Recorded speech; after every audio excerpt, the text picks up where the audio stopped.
our recipe. We've been like developing our substrate forever, and now very intensively. For 1 year, we are testing. Almost every week is a test, so we have always like 2 recipes with only 1 factor difference. Sometimes we even have only 1 recipe, which is the test, and the other one is called the constant recipe. But for some tests, we have 2 tests, like 2 recipes which are not standard, but with only 1 difference. Then we are able to see, we have been increasing like that for a year, productivity, it's like 80%, something like this. And before that, we had already made tests.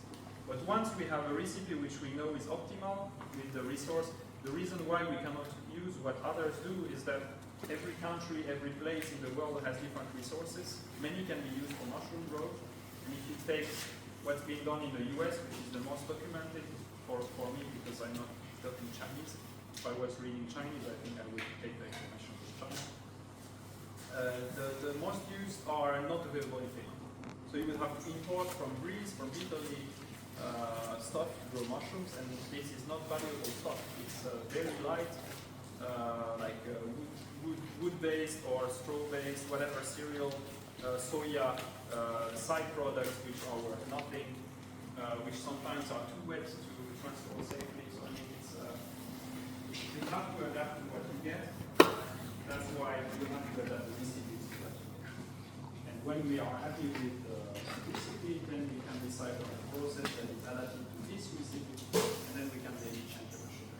But some growers start with the machinery. I know many, especially in Finland, which is very keen on machinery, like engineer country. People will start with developing a new brand, like super nice machinery system, but then they will be stuck to that machine. So they cannot change more than what the machine can accept. If they have invested millions in the machine, they will not change the recipe too much. So in this we put, this will be granules, nice salt and supplements.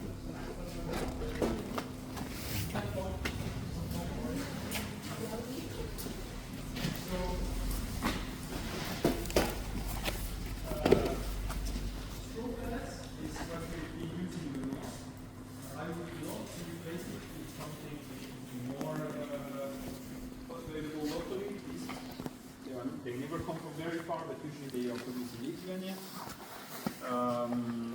But these have very good, they are easy to store, easy to use. They are quite clean because the pelletizing is made at very high temperature. Pressure is so high that temperature is very high. So they are quite sterile. So this is the base of most of our recipes. We've tried others, but never with success.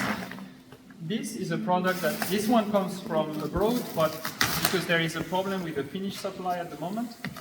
But this is a product that I love, which I add to the straw, which is also like cellulose, full, rich material. It's hemp chives, hampun kaistare in Finnish. Hemp chives. They are the stem, the harder stem of the hemp. So hemp is produced for seeds and for fiber. This is the fiber hemp type, which is not commonly used in Finland, but there is some producers.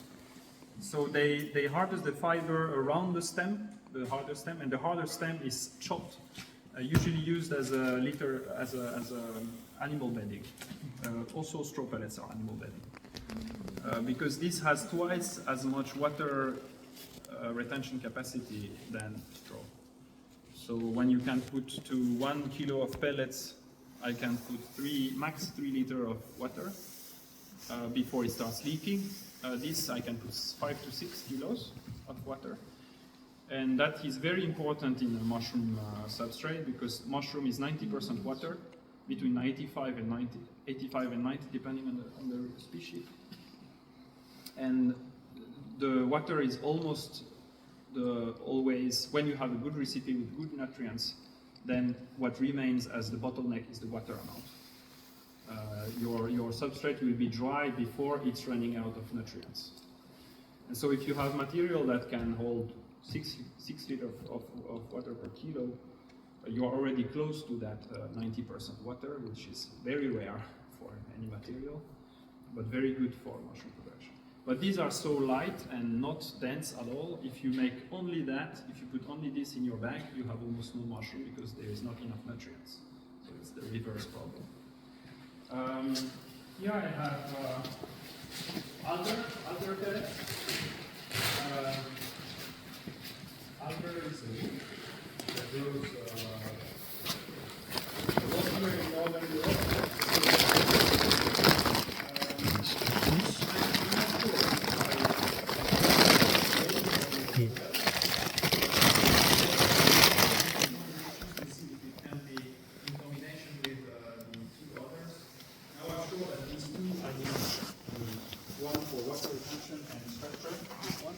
The other for density and productivity. This one I'm not sure. And this one I want to source in Finland. But it's not been possible for a while because they are building new factories and technical problems. Yeah? Two things actually. One is kind of energy that goes into making a few mushrooms, and second is if there's a digital manual, maybe you can share how to make one like mushrooms. I mean, if I have calculated the energy input? Yeah, I see like, you know, mixing, I don't know if there has to be mixing, light, heat, anything like that. Yeah, so the, well, the resource, now, the pellets, there is the energy to make the pellets, but I've not calculated it. But other resources we use are very low impact, some are even like maybe negative, or like when you are able to use the reeds. I've been testing the reeds instead of this. It's okay, it's just hard to source, but it's a product that is a problematic waste, because if you chop it and leave it on the spot, it will damage the water quality. And that's a way to remove the nutrients from the water, is to remove that, right? So it's, we are helping nature when we use them. So this, the impact from the raw material, I've not calculated because I don't know yet what is my fixed recipe. I will maybe do it once. But here, the almost only energy we use is to keep the farm at stable temperature. So that's the only thing. No, but I mean everything else is neglectable compared to it. Okay. Mixing is nothing.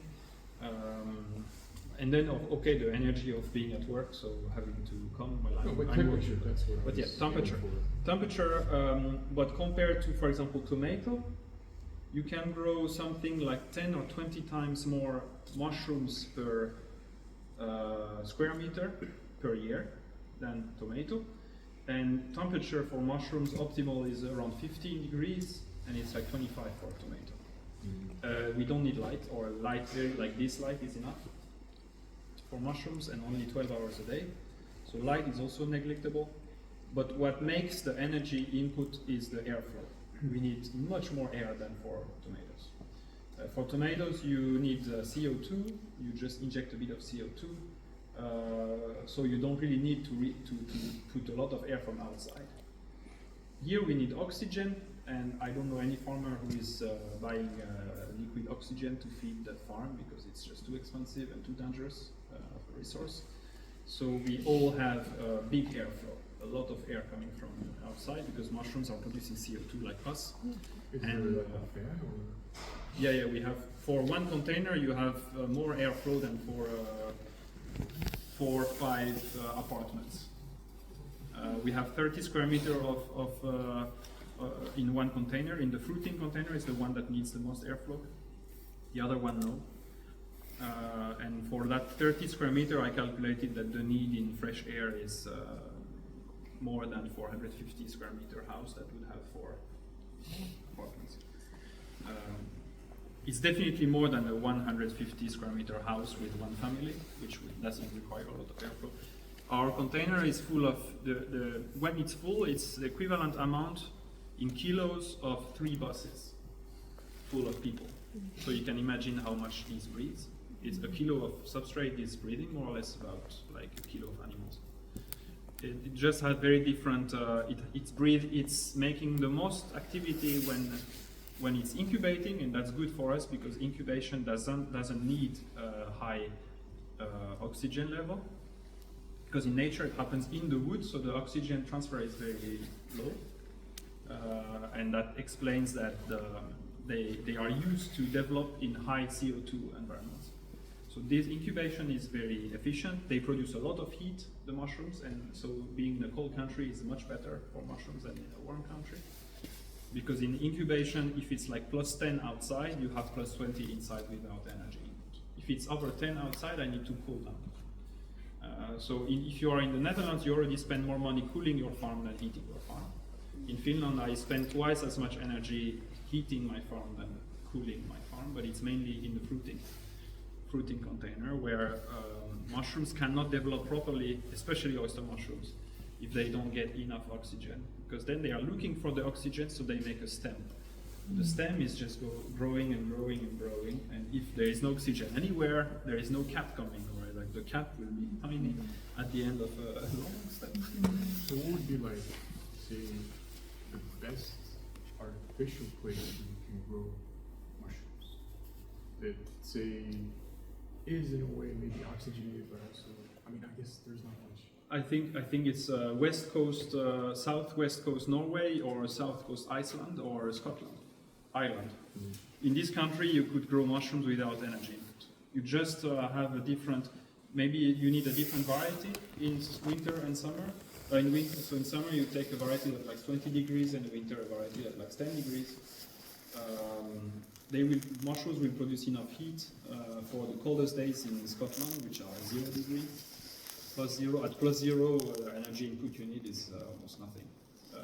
It starts to be like when it's -5 and -10, and you bring a lot of air in, and you don't want your room to freeze. And it's a lot of energy. So yeah, I think if you are in southwest Norway, humidity is 90% every day, so you also don't need to humidify. I mean, there is raining. It's the place in the world which is raining the most is South Norway. The southwest coast is like 290 days of rain, 300 days of rain a year. So there you could produce mushrooms without energy. But there is no market. I mean, it's the same as in Finland. We are tiny because the market is tiny. And fresh mushroom is not efficient to transport. And if you produce all the world's oyster mushrooms in Norway with the highest staff expense, it's also the country where the salary is the highest, right? It's impossible to export them anywhere. Chalk we add to our mix to increase a bit the pH and to also to supply calcium. Most mushrooms, forest mushrooms like oyster mushroom, shiitake, they like low pH, but actually oyster mushrooms can compete with, can grow with higher pH. It's one of the rare mushrooms that's okay to grow with pH until 9-10. So if we have a pH of 7 instead of 5, which would be optimal for it, we have less competition with other mushrooms. And because we don't sterilize our substrates, we only pasteurize, we have to keep in mind competition with molds, with everything. And mold doesn't like a pH of 7. I mean, the green mold that we mainly have, Penicillium and Trichoderma molds, they don't like high pH. If we wanted the calcium without the high pH, then we would use citric acid on top. That's what they do with our market. And that's one thing. This one alone increased our productivity by 50%. Just by adding 5% of 50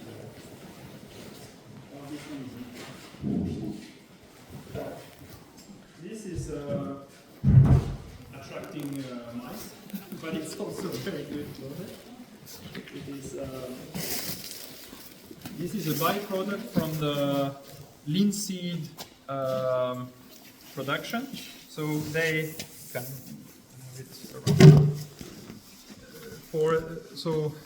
linseed is like hemp, another oilseed that is produced in Finland in reasonable quantities.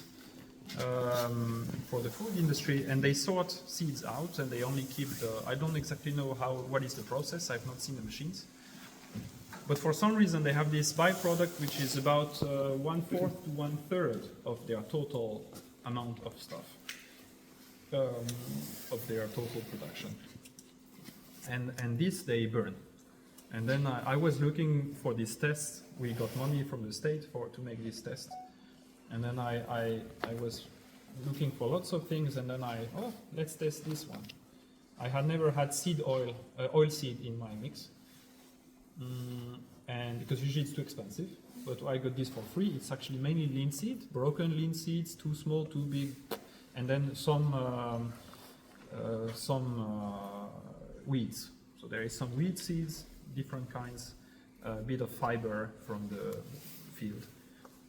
But everything, only things that the mushroom can eat, and actually this linseed is very difficult to use. It makes glue when you boil it, so you have to mix it properly in small quantities with the other stuff, so you don't get the glue that will make your substrate like unbreathing. If you have you fill glue and then you inoculate glue, there is no oxygen moving, there is nothing growing. It would be like having water in a bag and trying to inoculate it. It doesn't work. So yeah, but this has been tremendous increase in productivity. And then I realized that some growers, even if it's very expensive, they buy oil seeds for that because the productivity increases so good. But we have it for free, so that I'm very happy of.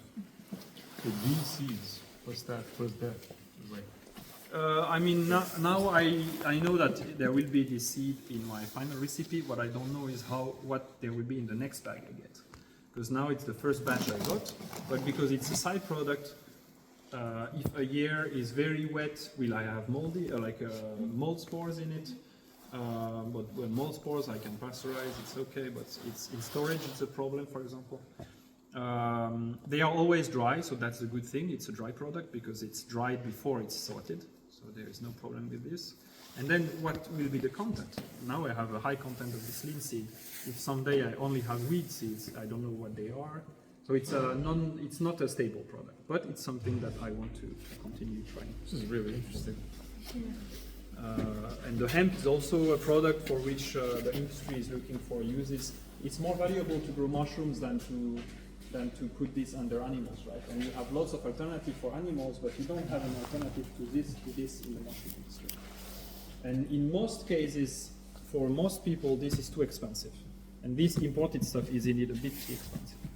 But if you get it from the local industry and you have a decent way, for example, if you get the side products of that industry, I could maybe even get the dust of that plant that make this. Then I could use this, but also the dust that the machine produces. Because the dust will have a structure which is more likely to be like the straw, smaller, more compact, but with the water retention that this has.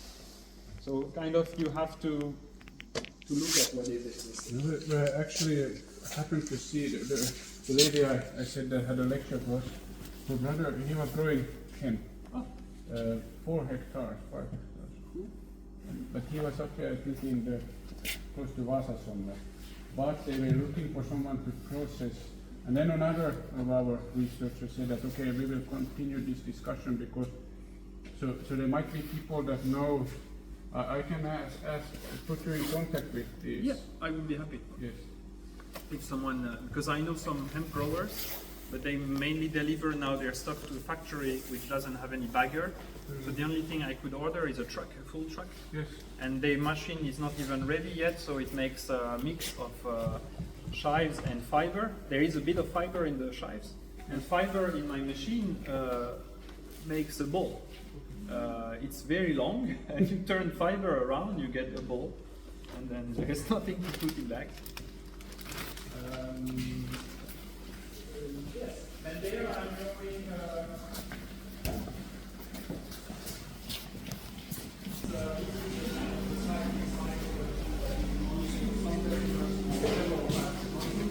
And if you cannot supply them with all the types of mushrooms they want, then we want order the mushrooms we want to sell.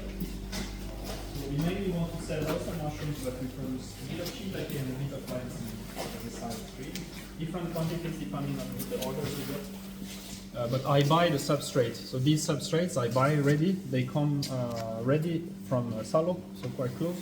Or actually now I think it's what he moved. Anyway, from quite close. And then I'm fruiting them only. So this is the simplest fruiting space you can make in your garage. Is tent. If you want it, if you have a place where with lots of insects, then you want it overpressured. So then you have to add a small fan. Also, if you want to fill it a bit more, you need to add a small fan. That would blow air in with a filter, so that the insects cannot go through your fan, but they also cannot go through the holes of the tent because there's air flowing out. Humidifier, this is the simplest you can find. This is a normal room humidifier. And then if you have a fan, you need to put both next to each other so that the fan is blowing the humidity to the tent. Because if I put a fan here, the fan of the humidifier is not as powerful as this fan. So actually the air will go the other way. There is no humidity coming from the humidifier. And there I have a window at the back.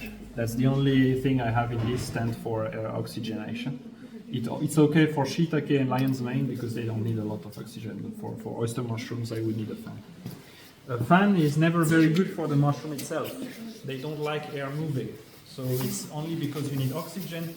If you find a way to display, to put a fan that is not blowing to your mushrooms, but like the best is actually to have air coming to the sides of the, so you would have fan blowing actually to the side of the tent, so that it's turning around in the tent, but not blowing towards the mushrooms. And the bigger the fan and the lower the speed, the better. If you have a small fan with a lot of pressure, it makes a big wind, and mushrooms hate wind. All mushrooms don't like wind, at least the ones we grow. I will go to the container.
The spawn I got from the supplier has problems. So I can see in the back of this I use it.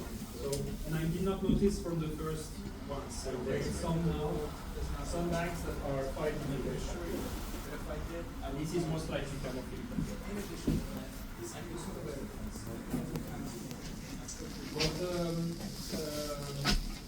So oyster mushroom incubates here for 2 weeks at plus 20 degrees, between 19 and 22, optimal 2021.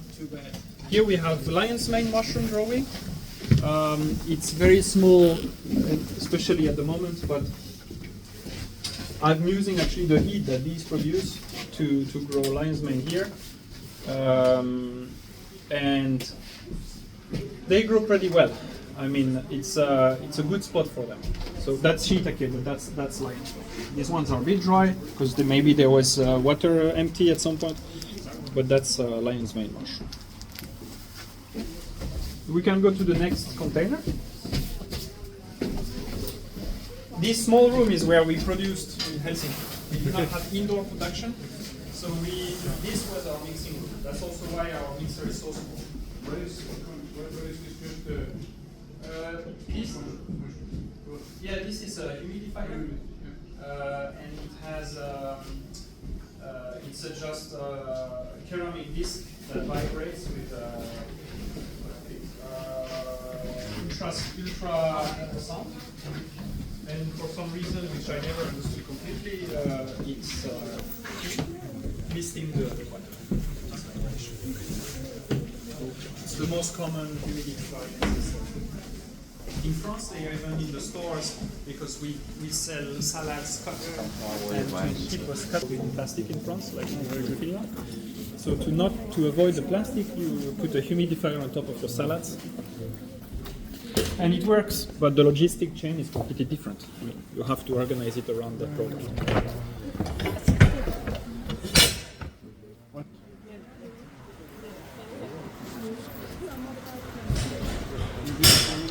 It's okay, you don't have to see.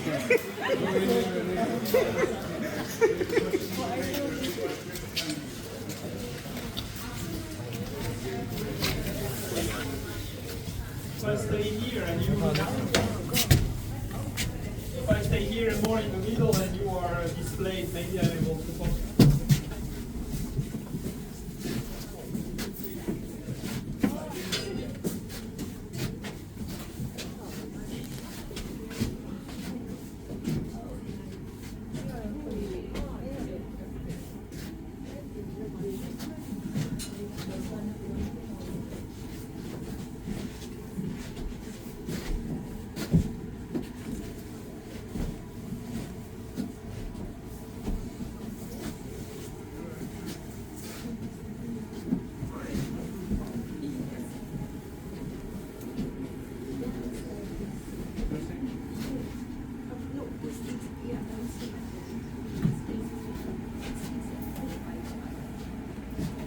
Stefan, are you looking for a part-time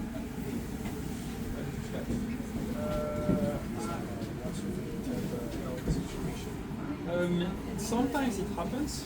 I mean, you can send me an email, and then if I need, but it's rare because I have an employee, and it's a big load to just organize her tasks. Yeah. So I don't usually need more. But for like if I get a situation that needs a lot of workforce for a short amount of time, it's good. You can always send email or even more. What's your email? Stefan, but so STEPHANE at helsiani.fi. HELSI. SIENE. Dot Finland or dot? Yeah, fi. Does. Yeah, I don't know if you can hear me. I don't know even if everybody is able to come in. It would be better if you come in and you close the door because it's heated here. So you just like you cannot close it properly, but you can take it towards you. And if it wants to open, you can. You see the black elastic on the cart? Yeah, you can use it to close it. Yeah. Here is where I think you asked about energy. I think this room alone is 3/4 of the energy we spend at least. Because oxygen. So here we are trying to keep the room around 600 ppm CO2. The outside is 400. 600 sounds like a lot, but it's very low for a mushroom farm because these guys produce CO2 the whole time. So if I stop the fans, I have in half an hour I have thousands of ppm here. So after 2-3 weeks, I think it's more 3 weeks with our recipe actually. 3 weeks in the other room, they come here, and the best would be to have one room per batch. So every week you produce a batch. You put it in a room where you would set up the incubation temperature and humidity and air, and after 3 weeks you would just turn down the temperature from 20 degrees to 15, and you would increase the airflow, increase the humidity, and then you would not need to move anything. And at the end, you remove everything, you clean the room, it's ready for the next batch. So you would have one room. The room should be the size of your weekly production. So if my weekly production is 2 carts, I would need 10 rooms of the size of 2 carts. Kind of 10 rooms of the size of the one where I'm growing the lion's mane in the other container. But it's too costly, too much machinery for small rooms. So we started with 1 container, and we hope the demand increases and we can buy more containers. But we've been able to produce what the demand was with this 1 container. So we have all the incubating in the 1 incubation room and all the fruiting here, which makes it very difficult to clean. We have to clean with the stuff in. And we have to organize here the stuff so that the airflow is moving from one side to the other. And we are harvesting 2 or 3 times from every bag, usually 3. And the older they are, the more they will be contaminated with other life. So we have the newest here. So what you can see on these bags are the first flush. We call it flush, the first harvest. And then they move towards there, and there it's the 3rd harvest. Every harvest is usually smaller than the previous one. Here you can see the preparation of first flush on some bags. The first flush can be 30 kilo for 1 cart. And we produce here 70 kilo per week without even pushing to the max. So it's quite intensive. That's why the energy can be, the energy cost can be faced thanks to the productivity and the fact that every place will be used 5 times. Yeah, we have a 10-week cycle. So in a year, every square meter is used to grow 5 different batches. Tomato, it's 1 or 2. If you do summer tomato only, usually tomato is changed once a year. So 1 plant is producing in 1 spot for the whole year, and we have 5 different carts will be standing on the same spot in 1 year. And each cart carries 100 kilos of substrate, and each kilo of substrate produces 200 grams of mushrooms. So one bag like this, 15 kilo, is gonna produce approximately 3 kilo of mushrooms. Yeah, but that's sorry. Are you using reuse substrate after the harvest? Yeah, that's maybe we can go to the building and then you can ask questions and we can that's the end of the product. Yes. We pull it. We don't cut, never, because if you cut, you will have to sterilize your knife before every next. You would otherwise spread the disease. It's the same with tomato. They pull the tomato.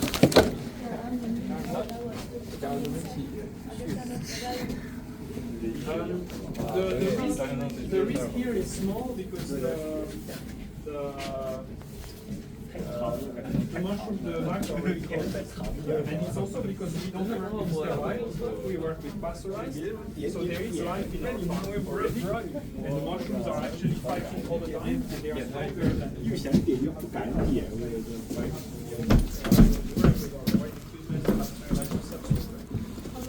About 7 weeks to get 3 harvests. But after 10 days, you already have your first harvest. So after 1 month, a bit more, 5 weeks, you already have incubated and taken the first harvest, which is about 3/4 of the total. If I'm able, in the same room, to produce more, if I need, I can just like harvest only twice or only once, and then I produce more substrate and I get more mushrooms because the first harvest is easy. But if I don't have a space on strength, if the demand is low enough, I can keep them longer and have for free kind of more mushrooms.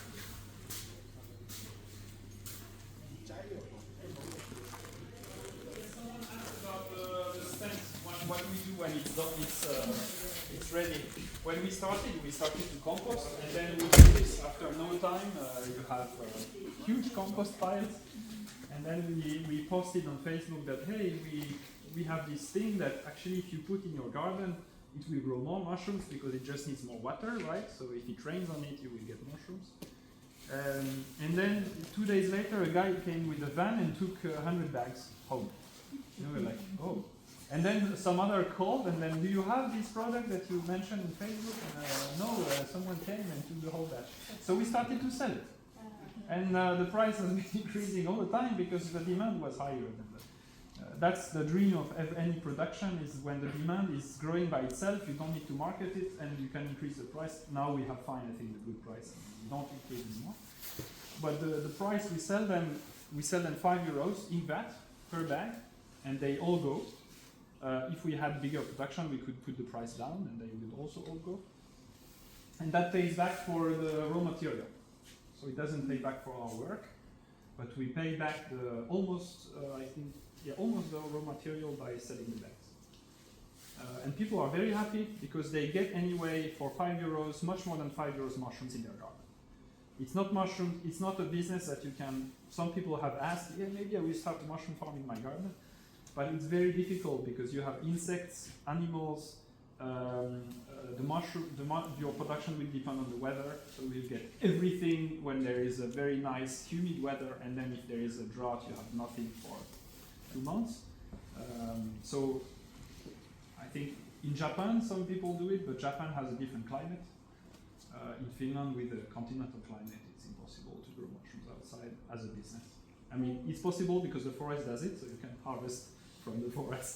In Sri Lanka also, I had the one when I was after the A-levels. I had a small mushroom home in my house. Yeah. So we used the substrate that the seed cover of the rice. Yeah. Yeah.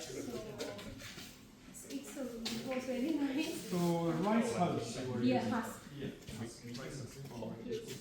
Yeah, we started with oat husk before because oat husk is available everywhere, and we didn't want to use this straw pellet, so we used that. But water absorption was bad, and then we cannot do anything about it. I tried it chopped. I asked a mill of neighbors who I know who have oat husk, and the mill they tried to grind the oat husk. It still doesn't work. Yeah, because in Sri Lanka we have to cover it because the sun intensity is very high, so we have to cover it because we have to control the light. Other things, the ventilation and the humidity, all are very good, very good for the mushroom. So we use that coconut leaves. So there's a traditional way to make cover that home, so the ventilation through the holes, it's perfect. Yeah. So it's very easy, and now it's a very trending thing in our country. It's also oyster mushroom that you Yes, oyster. But and in kind of tents, or do you have a bin? Is it more like a tent, or is yes. it? Yeah, that's very common in China too. Yeah. They make the same system. But the species may be different because it's totally white color. It's a different variety, Variety. and the color depends on the temperature. I can show you when we go outside. I have mushrooms growing outside. In January, I've never seen that before. But we have had 2 weeks of 5 degrees, so it's growing. And outside, it's almost black, under 10 degrees. Our variety of mushroom, but most of the mushrooms are black or very dark gray or brown. And then if it's over 20 degrees, they become white, even these. But here I have about 13, 14 in the container, so you saw they were gray. Some varieties are blue and some are brown. Ours is like brown gray. I forgot to talk about this. This is a product we make. It's a jerky. It's a mushroom jerky. I don't know if you know jerky. Jerky is usually beef or pork or whatever meat dried. This has no meat, it's only mushroom and salt and pepper. That's a product we developed, but we have not managed to reach a big volume that would require bigger Here it's jerky is usually used by hikers to get rid of energy quickly and quickly. We've not analyzed the content, but it's not so different from okay, compared to meat, there is no fat. Or only the fat we add, or very little. And there is more sugars. But there is probably always as much protein because this is a dry product. But it's not as digestible as meat. Mushroom has this problem that there is this chitin that you cannot really chitin that you cannot digest very well. They are cooked, so there is less of it. But did you have any questions? Or do you have any questions?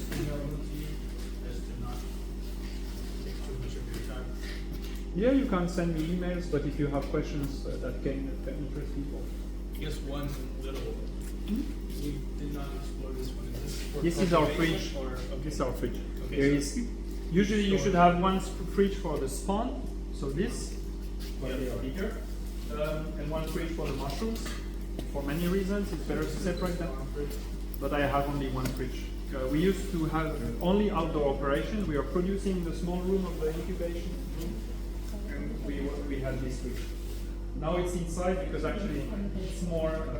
This fridge is more efficient for cooling down than for heating. So we prefer to have it at a stable temperature, always cooling down a bit, than outside where it might have to heat a lot sometimes. You're currently producing two types of mushrooms, the oyster and the shiitake. Oyster, shiitake, and lion's mane. You saw these small white balls. Lion's mane and shiitake are really side products that we grow depending on the demand of our. But our main what we produce from the start to the end is the oyster. And for oyster, there is not much competition. There is maybe 2 farms, small like us, like the other one is even smaller. But that's because there is almost no production. We were the first one to bring it back after many years without any farm.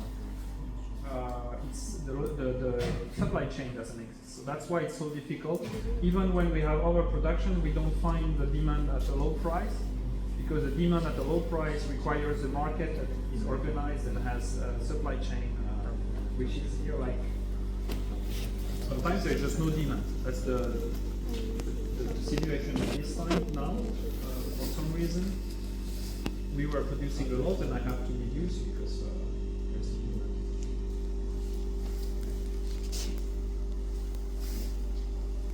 But that's the tiniest mushroom farm you can have. I mean, this is even too small. I think kind of doubling the fruiting side would be already a decent size, because the incubation space we have is enough to feed twice the fruiting space we have.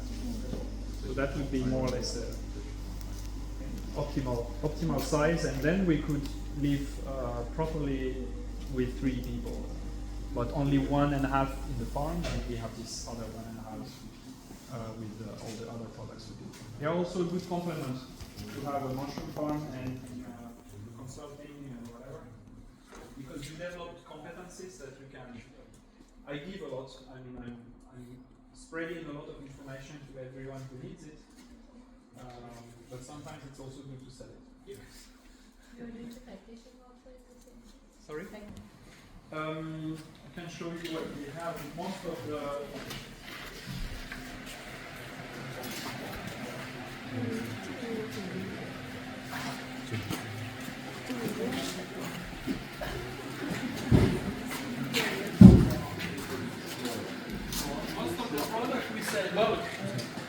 don't need more packaging than what we harvest in the crates, and then we just check that there is the proper weight when we ship it.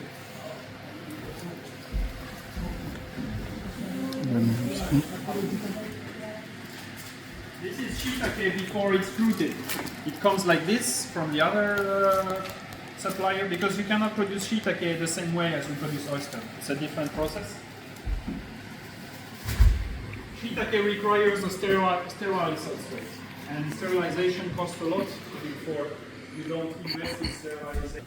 Bags and box.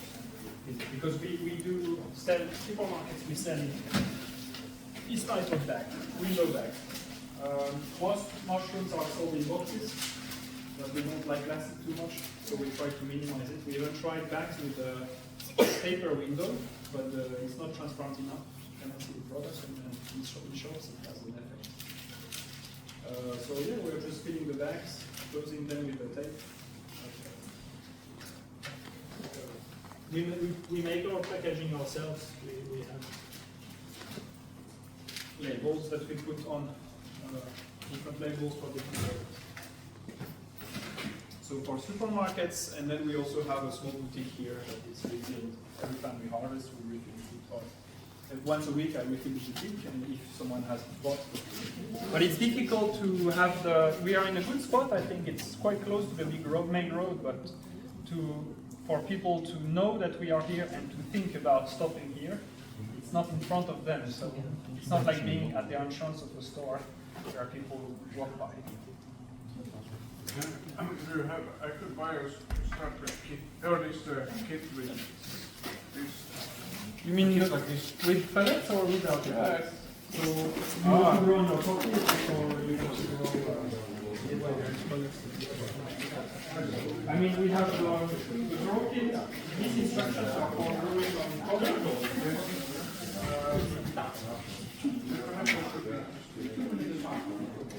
Yeah.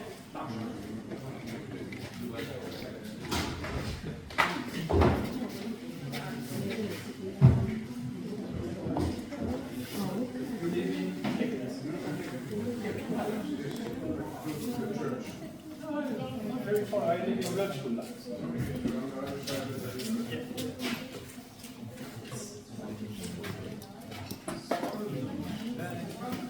The tape is for restarting, but you will see everything here, and we have nice video online.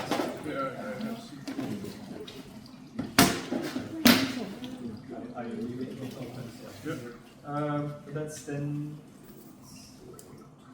20. I have to check. I'm not selling so much for that one. Then after some days you can buy one. That's the moment. Yeah, you can use one. Just write a Brokit XL on there is a message here.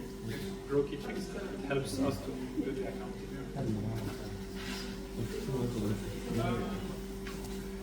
Now I'm becoming also. You can buy from Better to buy from people. I don't remember what do you teach?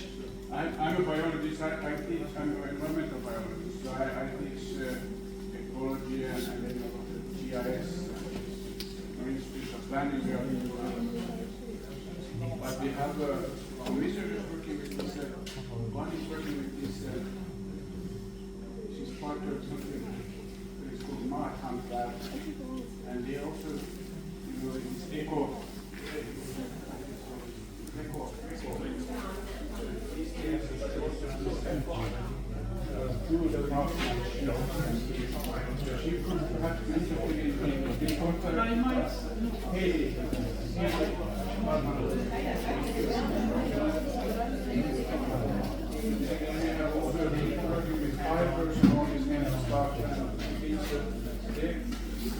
I will mention perhaps if you know. I'm happy to get all the people, but some of them I probably met, but not all. I mean, definitely, I don't think I've met these people yet for this hand. All the stuff you saw here, we mix coffee grounds. Coffee grounds is not our best supplement. We call it a supplement when it's not the main ingredient. So our main ingredient is flow. And then hemp is also part of it, and then the supplements we use are this linseed, coffee grounds, chalk. Is there a ratio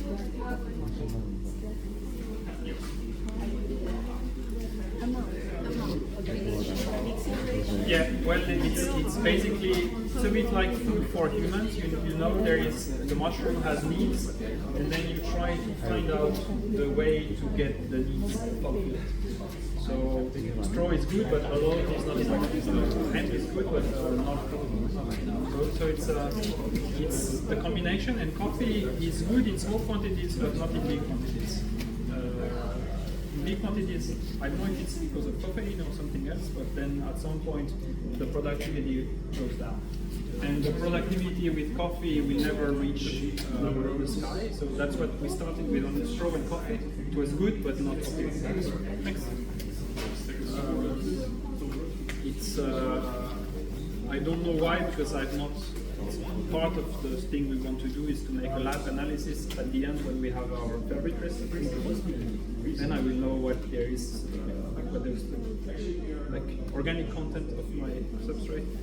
But it never explains. A good substrate cannot be explained by a chemical or a there is the structure, so the size of the different pieces have a huge impact, and yeah, the water capacity. So you have to try. Yeah, and straw, of course, and straw, but hemp is not. Hemp we use about 10 to 15% of the dry weight, so it's not so much, but it's really a lot. Coffee is. Has a nice for us. It's also the mixer is not optimal yet, and coffee has this feature that it's a bit oily and it's avoiding the other stuff to clog. Hemp is a bit bigger. It mixes well. It's kind of scrapping everything. Plus, coffee avoids the things to agglomerate, so they also have a physical function in the mix. If I remove coffee and hemp, I suddenly have lots of balls because my machine is turning around. Then I have to put in the machine this that cement. It's a cement mixer, and usually there is this wings that are, but it's very hard to clean. So it's like I'm losing time, which I can avoid by just adding some other ingredients. It's a lot of parameters, and the mixer is one of the parameters that you usually forget. If I change my mixer, I might have to adapt my recipe. I will show you outside. It's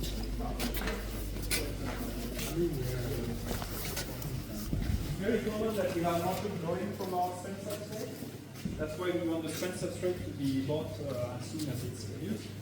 But in winter, nobody wants to do anything with mushrooms outside. So it's just piling up over the winter, and then in spring it goes very fast. But I don't know if they will be in a good condition in spring because they are growing over the winter. So they are basically using energy and heating and I don't know if it's probably not.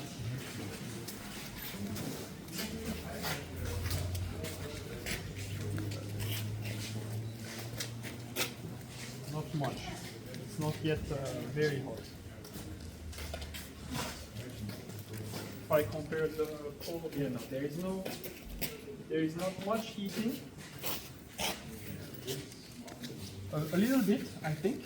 If I look between the bands, it's a little bit, but not much.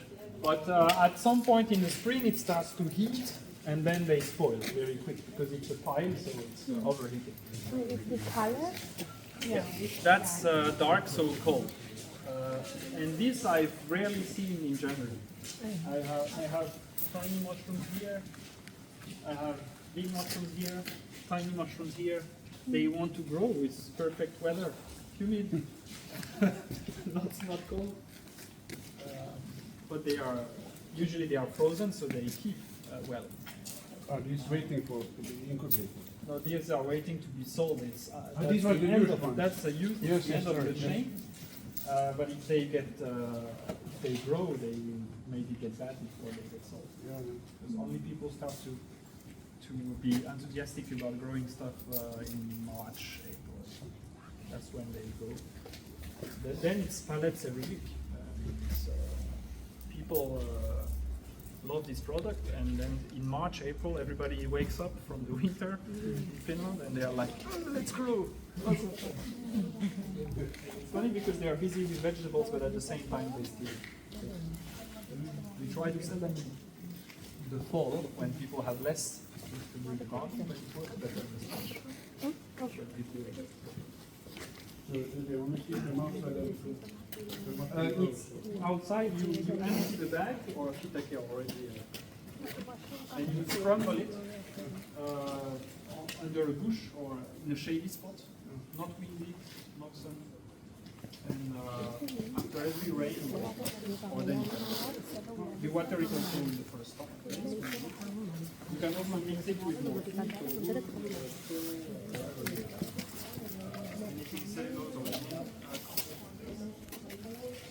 but even alone, there is still enough energy for many harvests. Just a little smaller than